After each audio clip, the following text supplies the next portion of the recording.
in his government on the 16th of December, paving the way for new parliamentary elections in Germany as early as February next year. It comes after the collapse of Scholz's three-party coalition last week, at a time when the country's leaders have been grappling with ways to revive the German economy.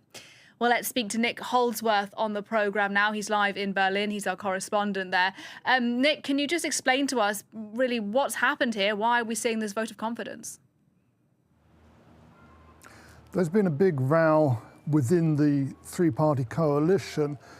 Basically, Olaf Scholz's ruling Social Democrats, along with the Greens and the Free Democrats, have been tussling over how to cope with Germany's financial problems. The country is entering the second year of very low economic growth, possibly could be going into recession, and the minority member of that coalition, the Free Democrats, their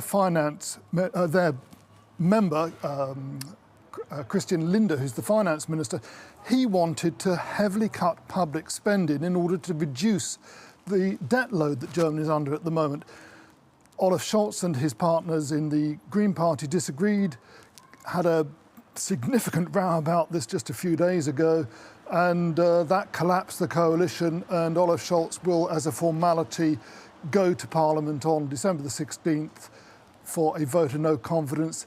He's expected to fail that vote of no confidence, and then the German President, Frank-Walter Steinmeier, will announce the dissolution of Parliament and new elections. The date put on those new elections, February the 23rd, which means that Germany will be going to the polls just a few weeks after President Trump is inaugurated as the 47th president in Washington. So the election campaign will be going on as that big development across the Atlantic takes place, which of course also has a bearing upon the German economy if President Trump brings in those threatened tariffs that he's been talking about. And give us a sense then, it's obviously very early, but the kinds of policy issues that election is likely to be fought on. Well, it's all going to be about the cost of living. The head of the right of centre coalition, the CSU,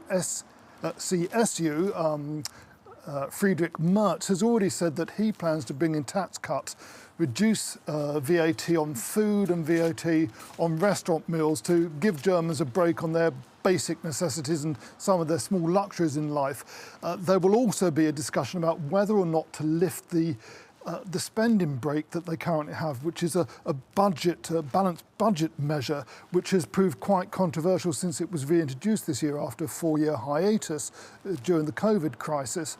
That's designed to force Germany to live within its means, but what that effect means is that Germans are struggling with rising costs and lower public spending, and that's causing strains in society. At the moment, it looks like the CDU-CSU will benefit from this collapse of the ruling coalition.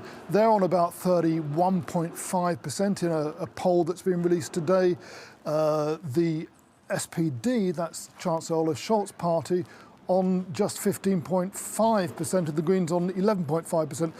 The big winners also so far look like to be the far-right AfD party. They're polling at 19.5%, so they are quite likely to come in second place in the elections next February, and that could be a worry for the politicians who will be charged with forming a new government in Germany, because they certainly won't want to, most parties won't want to work with the AfD.